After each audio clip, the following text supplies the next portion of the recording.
السلام علیکم معزز ناظرین، دوستوں، بہنوں، بھائیوں اور بزرگوں، میں حافظ سعود نواز ایڈوکیٹ آپ کو اپنے اسلامی چینل کے اندر خوش آمدید کہتا ہوں، اور ہر روز کی طرح آج ہم انشاءاللہ دوسرا پارہ سورہ البقرہ کی آیات نمبر 201 تا 205 کی تلاوت، ترجمہ اور تفسیر پڑھنے کا شرف حاصل کریں گے۔ تلاوت شروع کرنے سے پہلے ہم درود شریف پڑھتے ہیں، آپ بھی میرے ساتھ پڑھیں۔ اللهم صل على محمد وعلى آل محمد كما صليت على إبراهيم وعلى آل إبراهيم إنك حميد مجيد.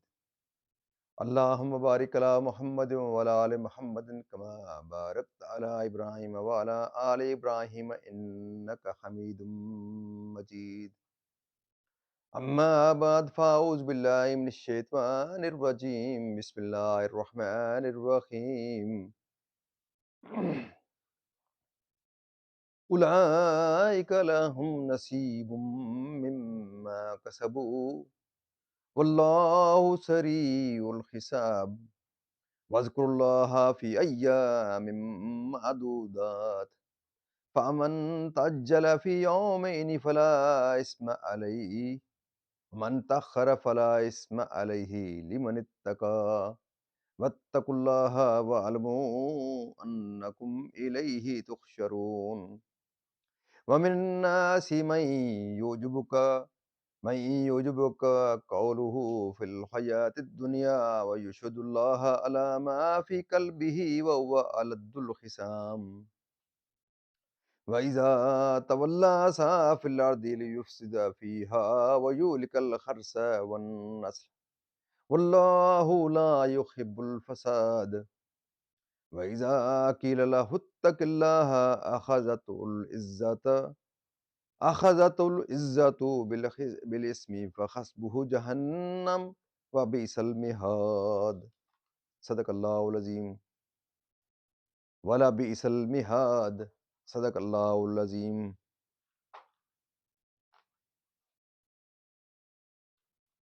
ترجمہ: ایسوں کو ان کی کمائی سے بھاگ یعنی خوش نصیبی ہے، اور اللہ جلد حساب کرنے والا ہے، اور اللہ کی یاد کرو گنے ہوئے دنوں میں، تو جو جلدی کر کے 2 دن میں چلا جائے اس پر کچھ گناہ نہیں، اور جو رہ جائے تو اس پر گناہ نہیں، پرہیزگار کے لیے. اور اللہ سے ڈرتے رہو اور جان رکھو کہ تمہیں اسی کی طرف اٹھنا ہے. اور وہ بعض آدمی وہ ہے کہ دنیا کی زندگی میں اس کی بات تجھے بھلی لگے اور اپنے دل کی بات پر اللہ کو گواہ لائے، اور وہ سب سے بڑا جھگڑالو ہے، اور جب پیٹ پھیرے تو زمین میں فساد ڈالتا ہے اور کھیتی اور جانیں تباہ کرے. اور اللہ فساد سے راضی نہیں، اور جب اس سے کہا جائے کہ اللہ سے ڈر تو اسے اور ضد چڑھے گناہ کی. ایسے کو دوزخ کافی ہے، اور وہ ضرور بہت برا بچھونا ہے. معزز ناظرین، یہ آج کی تلاوت اور ترجمہ ہے، لیکن ہم جو تسلسل سے تفسیر پڑھ رہے ہیں تو ہم اس سے ایک صفحہ پیچھے سے اس کی تفسیر پڑھنا شروع کریں گے. تفسیر یہاں سے شروع ہوتی ہے: جس سے وہ سر منڈانے کے لیے مجبور ہو اور سر منڈا لے.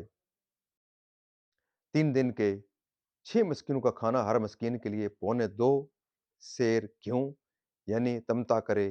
یہ قربانی تمتع کی ہے حج کے شکر میں واجب ہوئی، خواہ تمتع کرنے والا فقیر ہو. عید الاضحیٰ کی قربانی نہیں جو فقیر اور مسافر پر واجب نہیں ہوتی، یعنی 1 شوال سے 9 ذوالحجہ تک. احرام باندھنے کے بعد اس درمیان میں جب چاہے رکھ لے، خواہ ایک ساتھ یا متفرق کر کے. بہتر یہ ہے کہ 8-9 ذوالحجہ کو رکھے. مسئلہ اہل مکہ کے لیے نہ تمتع ہے نہ کر کر ان اور حدود مواقیت کے اندر کے رہنے والے اہل مکہ میں داخل ہیں. مواقیت 5 ہیں: ذوالحلیفہ، نمبر 2 ذات عرق، جعفہ، کرن، یلتلم اور ذوالخلیفہ اہل مدینہ کے لیے، ذات عرق اہل عراق کے لیے، جعفہ اہل شام کے لیے، کرن اہل نجد کے لیے، اور یلملم اہل یمن کے لیے۔ شوال، ذوالقعد اور 10 تاریخیں ذوالحجہ کی حج کے افعال انہی ایام میں درست ہیں۔ مسئلہ اگر کسی نے ان ایام سے پہلے حج کا احرام باندھا تو جائز ہے، لیکن بقرات یعنی حج کو اپنے اوپر لازم اور واجب کرے، احرام باندھ کر یا تلبیہ کہہ کر یا حدیث چلا کر، اس پر یہ چیزیں لازم ہیں جن کا آگے ذکر فرمایا جاتا ہے۔ رفث، جمع یا عورتوں کے سامنے ذکر جمع یا کلام فحش کرنا، نکاح اس میں داخل نہیں۔ مسئلہ محرم یا محرمہ کا نکاح جائز ہے، مجامعت جائز نہیں۔ فسوق سے معاصی و سیات سیئات اور جدال سے جھگڑا مراد ہے، خواہ وہ اپنے رفیقوں یا خادموں کے ساتھ ہو یا غیروں کے ساتھ۔ بدیوں کی ممانعت کے بعد نیکیوں کی ترغیب فرمائی کے بجائے فسق کے تقوی اور بجائے جدال کے اخلاق حمیدہ اختیار کرو۔ شان نزول، بعض یمنی حج کے لیے بے سامانی کے ساتھ روانہ ہوتے تھے اور اپنے آپ کو متوکل کہتے تھے، اور مکہ مکرمہ پہنچ کر سوال شروع کرتے اور کبھی غصب و خیانت کے مرتکب ہوتے۔ ان کے حق میں یہ آیت نازل ہوئی اور حکم ہوا کہ توشہ لے کر چلو اور اوروں پر بار نہ ڈالو۔ سوال نہ کرو کہ بہتر توشہ پرہیزگاری ہے، ایک قول یہ ہے کہ تقوی کا توشہ ساتھ لو۔ جس طرح دنیاوی سفر کے لیے توشہ ضروری ہے، ایسے ہی سفر آخرت کے لیے پرہیزگاری کا توشہ لازم ہے۔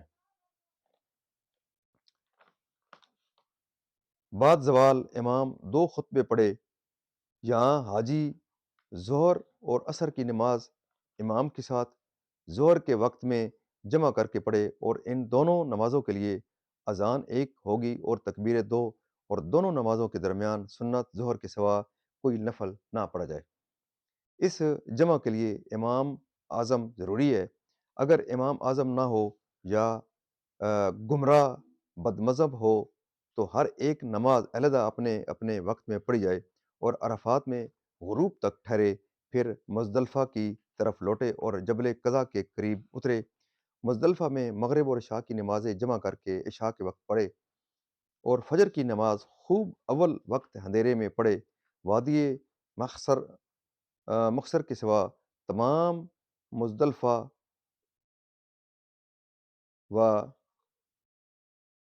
مزدلفہ اور بطن عرفہ کے سوا تمام عرفات موقف ہے۔ جب صبح خوب روشن ہو تو روز نہر یعنی 10 ذوالحجہ کو منا کی طرف آئے، اور بطن وادی سے جمرہ عقبہ کی 7 مرتبہ رمی کرے، پھر اگر چاہے قربانی کرے، پھر بال منڈوائے یا کترائے، پھر ایام نحر میں سے کسی دن طواف زیارت کرے، پھر منا آ کر 3 روز اقامت کرے، اور 11ویں کے زوال کے بعد تینوں جمروں کی رمی کرے۔ اس جمرہ سے شروع کرے جو مسجد کے قریب ہے، پھر جو اس کے بعد ہے، پھر جمرہ عقبہ اور جمرہ عقبہ ہر ایک کی 7 مرتبہ، پھر اگلے روز ایسا کرے، پھر اگلے روز ایسا ہی، پھر مکہ مکرمہ کی طرف چلا آئے۔ زمانہ جاہلیت میں عرب حج کے بعد کعبہ کے قریب اپنے باپ دادا کے فضائل بیان کرتے تھے۔ اسلام میں بتایا گیا کہ یہ شہرت و خود نمائی کی بیکار باتیں ہیں، بجائے اس کے ذوق و شوق کے ساتھ ذکر الہی آ، بجائے اس کے آ، ذوق شوق کے ساتھ ذکر الہی کرو۔ مسئلہ اس آیت سے ذکر جبر و ذکر جماعت ثابت ہوتا ہے، سوری، اس آیت سے ذکر جہر و ذکر جماعت ثابت ہوتا ہے۔ دوستو، یہاں اس کی تفسیر تمام ہوتی ہے۔ اللہ تعالیٰ سے ہم دعا کرتے ہیں کہ اللہ تعالیٰ جو ہم نے تلاوت تلاوت شریف فرمائی ہے اور جو اس کا ترجمہ اور تفسیر پڑھی ہے، اللہ تعالیٰ مجھے اور آپ کو اس کے اوپر عمل کرنے کی توفیق عطا فرمائے۔ اللہ تعالیٰ سے ہم دعا کرتے ہیں کہ اللہ تعالیٰ جو تمام ناظرین، دوستوں، بہنوں، بھائیوں اور بزرگوں کو اس دعا قرآن پاک کے صدقے جو کلام شریف پڑھی ہے، اس کلام مقدس کے صدقے حضور پاک صلی اللہ علیہ وسلم کی ذات مبارکات کے صدقے اللہ تعالیٰ میری اور آپ کی ہر قسم کی پریشانی دور کرے۔ اللہ تعالیٰ تمام بیماروں کو شفائے کاملہ عاجلہ عطا فرمائے، اور اللہ تعالیٰ تمام مرحومین کو جنت الفردوس میں اعلیٰ و بالا مقام عطا فرمائے۔ اللہ تعالیٰ میرے اور آپ کے تمام صغیرہ و کبیرہ گناہوں کو معاف فرمائے، اور اللہ تعالیٰ جن کے بچے چھوٹے ہیں اللہ تعالیٰ ان کو دین کے اوپر چلنے کی توفیق عطا فرمائے، اور ان کو دینی امور کی طرف راغب کرنے کی اللہ تعالیٰ ان پر اپنے فضل و کرم سے ان کو راغب کرنے کی توفیق اور ترغیب اللہ تعالیٰ فرمائے۔ اللہ تعالیٰ سے استدعا کرتے ہیں کہ اللہ تعالیٰ فلسطین کے مسلمانوں کی اپنے غیب کے خزانے سے ان کی مدد کرے، اور اس پروگرام کے توسط سے جو دوست دیکھ رہے ہیں، جو کوئی بھی دیکھ رہا ہے، ہم دعا کرتے ہیں، کیونکہ فلسطین کے مسلمانوں کے لیے دعا کرنا انتہائی ضروری ہے، کہ وہ ان کے اوپر جو قیامت اور جو مصیبت کی گھڑی یہ آ، اس ٹائم پہ ان کے اوپر جو چل رہی ہے، اللہ تعالیٰ سے ہم دعا کرتے ہیں کہ اللہ تعالیٰ جو 1 ارب سے زیادہ مسلمان اس دنیا کے اوپر موجود ہیں، تو اللہ تعالیٰ ان کے ارباب اقتدار کو اللہ تعالیٰ جاگنے کی توفیق عطا فرمائے، اور پراپر فورم کے اوپر ان کو اپنی آواز اٹھانی چاہیے۔ ہم دعا کرتے ہیں، دعا قرآن پاک کے صدقے اللہ تعالیٰ ان کی ہر قسم کی پریشانی دور کرے، اور اللہ تعالیٰ مجھے اور آپ کو قرآن پاک کے اوپر قرآن پاک کے احکامات کے اوپر اللہ تعالیٰ ہمیں عمل کرنے کی توفیق عطا فرمائے۔ آمین ثم آمین۔